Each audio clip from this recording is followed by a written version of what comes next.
नमस्कार, मैं सरोज कुमार। द सभा में एक बार फिर से सभी का स्वागत है। मित्रों, राजनीति में जो दिखता है वो होता नहीं और जो होता है वो दिखाई नहीं देता। ये बात एक बार फिर से सच साबित होने जा रही है। दरअसल बसपा सुप्रीमो मायावती ने अपने जन्मदिन पर आयोजित संवाददाता सम्मेलन में ये साफ कर दिया कि उनकी पार्टी 2024 का आम चुनाव अकेले अपने दम पर लड़ेगी। मायावती ने यह निर्णय क्यों लिया, इसके पीछे असली कारण क्या है, आज हम इस पर बात करेंगे। पहले मायावती का बयान सुनिए। हमारी पार्टी देश में जल्दी ही घोषित होने वाले लोकसभा के ये आम चुनाव यहाँ गरीबों एवं उपेक्षित वर्गों में से विशेषकर दलितों, आदिवासियों, अति पिछड़े वर्गों, मुस्लिम व अन्य धार्मिक अल्पसंख्यक समाज के लोगों के बलबूते पर ही पूरी तैयारी व दमदारी के साथ अकेले ही लड़ेगी और इन्हीं के बलबूते पर ही हमने सन 2007 में यहाँ आबादी के हिसाब से देश के सबसे बड़े प्रदेश उत्तर प्रदेश में अकेले ही चुनाव लड़कर फिर अपनी पार्टी की पूर्ण बहुमत की सरकार भी बनाई थी। इसलिए अपने इस अनुभव को भी खास ध्यान में रखकर हमारी पार्टी लोकसभा के ये आम चुनाव अकेले ही लड़ेगी तथा देश की जातिवादी, पूंजीवादी, संकीर्ण व सांप्रदायिक सोच रखने वाली सभी विरोधी पार्टियों से अपनी दूरी बना के रखेगी। अर्थात हमारी पार्टी यहाँ किसी भी गठबंधन व पार्टी के साथ मिलकर ये चुनाव नहीं लड़ेगी। मित्रों, मायावती ने अपने निर्णय के पीछे कारण भी बताए। उन्होंने कहा कि बसपा जब भी दूसरे दल के साथ गठबंधन में चुनाव लड़ती है तो सहयोगी दल को तो ज्यादा फायदा हो जाता है, मगर उनकी पार्टी को उतना फायदा नहीं मिलता। उन्होंने इसके पक्ष में दो उदाहरण भी दिए। उत्तर प्रदेश विधानसभा चुनाव 1993 और 1996 का। मायावती ने कहा कि 1993 में बसपा का सपा के साथ गठबंधन हुआ, मगर बसपा 67 सीटें ही जीतने में कामयाब हो पाई, जबकि सपा को गठबंधन का ज्यादा लाभ मिल गया। 1996 में बसपा ने कांग्रेस के साथ गठबंधन में चुनाव लड़ा, फिर भी बसपा की सीटें 67 ही रह गई और गठबंधन का ज्यादा फायदा कांग्रेस को मिल गया। मायावती की ये बात कुछ हद तक सही है, मगर ये पूरा सच नहीं है। दरअसल बसपा सुप्रीमो ने पूरी बात बताई ही नहीं। यदि उन्होंने पूरी बात बताई होती तो उन्हीं की बात से, उन्हीं के उदाहरण से उनका ही निर्णय खारिज हो जाता। यह सच है कि 1993 में सपा बसपा का गठबंधन हुआ था और बसपा को 67 सीटें हासिल हुई थी। सपा ने अधिक सीटें जीत ली थी। 1996 में कांग्रेस के साथ गठबंधन में भी बसपा को 67 सीटें ही मिली थी, मगर कांग्रेस की सीटें बसपा से बहुत कम थी। मात्र 33 सीटें कांग्रेस जीत पाई थी। ये अलग बात है कि 1993 से कांग्रेस को 5 सीटें अतिरिक्त मिल गई थी और मायावती इसी लाभ का जिक्र कर रही थी। मगर जहां तक सपा का सवाल है तो ये सच है कि बसपा के साथ गठबंधन करके 1993 में सपा ने 109 सीटें भले जीत ली थी, मगर 1996 में जब बसपा के साथ सपा का गठबंधन नहीं था तब सपा ने 110 सीटें जीती थी। तो मायावती की पहली बात यहीं पर खारिज हो जाती है, जिसमें वो कहती हैं कि उनके साथ गठबंधन करके सहयोगी दलों को ज्यादा लाभ हो जाता है। यदि उनकी ये बात सच होती तो 1996 में सपा की सीटें घट जानी चाहिए थी, मगर ऐसा नहीं हुआ। मित्रों, मायावती ने यह भी कहा कि जब उनकी पार्टी अकेले चुनाव लड़ती है तो बेहतर करती है। उन्होंने इस बात के पक्ष में 2002 और 2007 के विधानसभा चुनाव का उदाहरण दिया। यह सच है कि 2002 के उत्तर प्रदेश विधानसभा चुनाव में मायावती की पार्टी बसपा ने अकेले चुनाव लड़कर पहली बार 99 सीटें जीतने में कामयाब हो गई थी और 2007 में अकेले चुनाव लड़कर उसने 206 सीटें जीती थी और पूर्ण बहुमत के साथ अपने दम पर सरकार बनाने में कामयाब हुई थी। मगर यही बसपा जब 2012 में अकेले चुनाव लड़ती है तो उसकी सीटों की संख्या घटकर 80 पर आ जाती है, जबकि समाजवादी पार्टी अकेले चुनाव लड़कर 226 सीटें जीतती है और अपने बलबूते पूर्ण बहुमत के साथ उत्तर प्रदेश में सरकार बनाती है। बसपा 2017 में भी अकेले चुनाव लड़ती है और उसकी सीटों की संख्या घटकर 19 पर आ जाती है और 2022 में तो मात्र एक सीट पर सिमट जाती है और उस सीट पर भी जीत का श्रेय उस उम्मीदवार को जाता है। तो इस तरह से मायावती की दूसरी बात भी यहां खारिज हो जाती है, जिसमें वो कहती हैं कि जब बसपा अकेले चुनाव लड़ती है तो बेहतर करती है। यदि उनकी बात सच होती तो बसपा की सीटों की संख्या अनवरत घटती नहीं जाती। अब लोकसभा चुनाव पर आते हैं। 2014 के आम चुनाव में सपा बसपा ने अलग अलग होकर चुनाव लड़ा था। तब सपा ने 5 सीटें जीती थी, मगर बसपा एक भी सीट नहीं जीत पाई थी। 2019 के आम चुनाव में दोनों दलों का गठबंधन हुआ, मगर सपा तब भी सिर्फ 5 सीटें ही जीत पाई, मगर बसपा की सीटों की संख्या 0 से बढ़कर 10 हो गई। यानी 2019 के आम चुनाव में बसपा के साथ गठबंधन करने से सपा को कोई लाभ नहीं हुआ, पूरा लाभ बसपा को मिला। इस तरह से मायावती की तीसरी बात भी यहां खारिज हो जाती है, जिसमें वो कहती हैं कि दूसरे दल के साथ गठबंधन करने से उन्हें कोई लाभ नहीं मिलता। यानी मायावती ने विपक्षी गठबंधन इंडिया में शामिल न होने के पीछे जो कारण बताए वे सही नहीं है, निराधार हैं। फिर सवाल उठता है कि सही कारण क्या है? आखिर क्यों मायावती ने यह निर्णय लिया?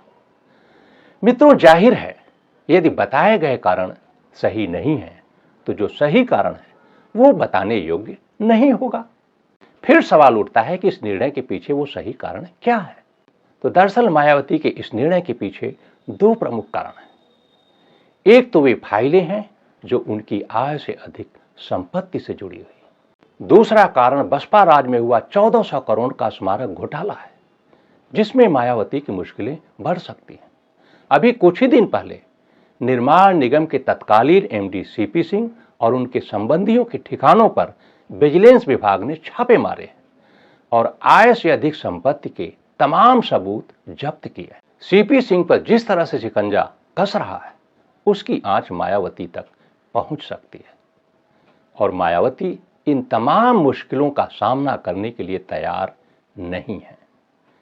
मित्रों, जाहिर है जब आप मुश्किलों का सामना करने के लिए तैयार नहीं होंगे तो आपको समझौते करने पड़ेंगे। हो न हो, मायावती का इंडिया में शामिल न होने का निर्णय इसी समझौते का परिणाम हो सकता है। परिस्थितियां कह रही हैं कि इसके अलावा दूसरा और कोई कारण क्या हो सकता है। अब यहां सवाल उठता है कि क्या विपक्षी दलों, खासतौर से कांग्रेस को इस बात की जानकारी नहीं थी या नहीं है, और जानकारी थी या है तो फिर उसने मायावती के सामने विपक्षी गठबंधन में शामिल होने की पेशकश क्यों की?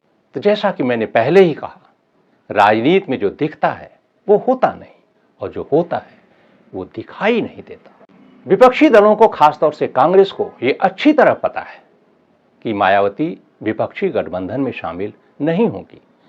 फिर भी अगर उसने उनके सामने विपक्षी खेमे में शामिल होने की पेशकश की तो इसके पीछे खास कारण है। वो कारण ये है कि मल्लिकार्जुन खड़गे जब से कांग्रेस के अध्यक्ष बने हैं, जो कि दलित समुदाय से हैं, तब से बसपा के कोर मतदाताओं का झुकाव कांग्रेस की तरफ बढ़ा है। बसपा के कोर मतदाता 2014 के परिणाम से भी वाकिफ हैं, जब उनकी पार्टी ने अकेले अपने दम पर चुनाव लड़ा था। उन्हें इस बात का भी अंदाजा है कि यदि उनकी पार्टी 2024 के आम चुनाव में अकेले मैदान में उतरती है तो उसका असर क्या होगा।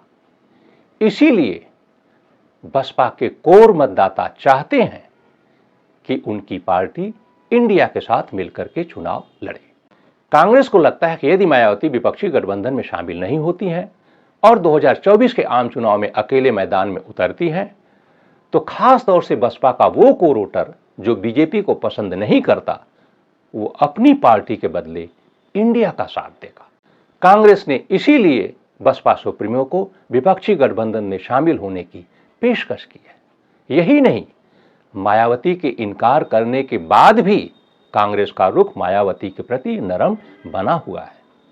इसका अंदाजा आप कांग्रेस प्रवक्ता सुरेंद्र राजपूत के बयान से लगा सकते हैं। सुश्री मायावती जी को उनके जन्म दिवस की अशेष शुभकामनाएं। रही बात चुनाव लड़ने की, तो ये मायावती जी का और बहुजन समाज पार्टी का निर्णय है, वो अलग लड़ना चाहें, उन्हें शुभकामनाएं। बहुदलीय लोकतंत्र में हर शख्स को आजादी है कि वो कैसे चुनाव लड़ना चाहता है, लेकिन देश 2024 में विशेष परिस्थितियों में चुनाव लड़ रहा है। एक तरफ सांप्रदायिक ताकतों का उभार है, सांप्रदायिक ताकतों को उभार करने वाला गठबंधन यानी एनडीए चुनाव लड़ रहा है, और दूसरी तरफ सांप्रदायिक ताकतों का विरोध करने वाला, बेरोजगारी का विरोध करने वाला, महंगाई का विरोध करने वाला, महिलाओं के प्रति अत्याचार का विरोध करने वाला गठबंधन इंडिया गठबंधन है, जो हमारे नेता श्री राहुल गांधी जी, मल्लिकार्जुन खड़गे जी सहित सारे विपक्षी नेताओं, अखिलेश यादव जी, नीतीश कुमार जी के साथ में मिलकर के बना हुआ है। 24 दलों से ज्यादा का गठबंधन है। देश इन्हीं दो गठबंधनों को देख रहा है। अब मायावती जी को तय करना है कि वो आने वाले समय में क्या करेंगी, क्या नहीं करेंगे। हमें उनको जन्मदिन की शुभकामनाएं प्रेषित कर। मित्रों, अब सवाल उठता है कि मायावती और उनकी पार्टी का भविष्य क्या होगा। तो जैसा कि आप जानते हैं, राजनीति में कुछ भी सुनिश्चित नहीं होता, मगर इतना तो मैं दावे के साथ कह सकता हूं कि जब तक केंद्र की सत्ता पर बीजेपी कायम है या उसके कायम रहने की संभावना है, तब तक मायावती ऐसा कोई भी निर्णय नहीं लेंगी जो कि राजनीतिक रूप से बीजेपी के लिए प्रतिकूल हो। अब यहां आपके मन में सवाल उठ सकता है कि यदि ये बात सच है तो फिर मायावती ने 2019 के आम चुनाव में सपा के साथ गठबंधन कैसे कर लिया था। मित्रों, तब की परिस्थिति अलग थी।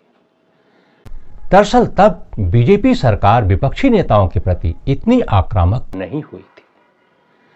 दूसरे 2014 के पार्टी के प्रदर्शन से कार्यकर्ताओं का मनोबल टूटा हुआ था, उसे ऊपर उठाना था। और तीसरे, मायावती को इस बात का बिल्कुल भरोसा नहीं था कि बीजेपी इतने बड़े बहुमत के साथ दोबारा सत्ता में लौट आएगी। मायावती को लगा था कि बीजेपी भले ही सबसे बड़ी पार्टी बन जाएगी, मगर अकेले अपने दम पर सरकार बनाने की स्थिति में नहीं होगी। उसे दूसरे दलों से समर्थन की जरूरत पड़ेगी और समर्थन देने के बदले उसके साथ राजनीतिक मोलतोल कर लिया जाएगा। मगर ऐसा नहीं हुआ। 2019 का चुनाव परिणाम आने के साथ ही मायावती सहम उठी थी। यही कारण है कि चुनाव के कुछ ही दिनों के भीतर अचानक एक तरफा तरीके से उन्होंने सपा से गठबंधन तोड़ने की घोषणा कर दी और उसके बाद 2022 में हुए उत्तर प्रदेश विधानसभा चुनाव में बसपा ने कैसे चुनाव लड़ा, आप सभी अच्छी तरह से जानते हैं। तो कहने का मतलब 2024 के आम चुनाव में बसपा भले ही शून्य पे आउट हो जाए, कार्यकर्ता भले ही पार्टी से दूर हो जाए, मगर बसपा सुप्रीमो मायावती इंडिया से दूर रहने के लिए मजबूर है। तो मित्रों, आज के सभा में फिलहाल इतना ही। ये कहानी आपको कैसी लगी, अपने विचार और सुझाव से हमें अवगत कराते रहें। कमेंट बॉक्स में जरूर लिखें। और हाँ, यदि ये कहानी आपको ठीक लगे तो इसे लाइक करें, मित्रों परिचितों के साथ शेयर करें और चैनल को सब्सक्राइब भी करें।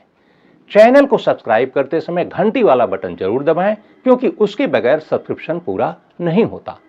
दरअसल सब्सक्राइब करने का मतलब ही होता है कि जब भी हम कोई नई कहानी, नया वीडियो अपलोड करें तो उसकी सूचना तत्काल आप तक पहुंच जाए। यदि आप घंटी वाला बटन नहीं दबाते हैं तो वो सूचना आप तक नहीं पहुंचेगी, फिर सब्सक्राइब करने का कोई मतलब नहीं रह जाता। तो जल्द मिलेंगे नई कहानी, नए विषय, नए मुद्दे के साथ। तब तक के लिए हमें दीजिए इजाजत।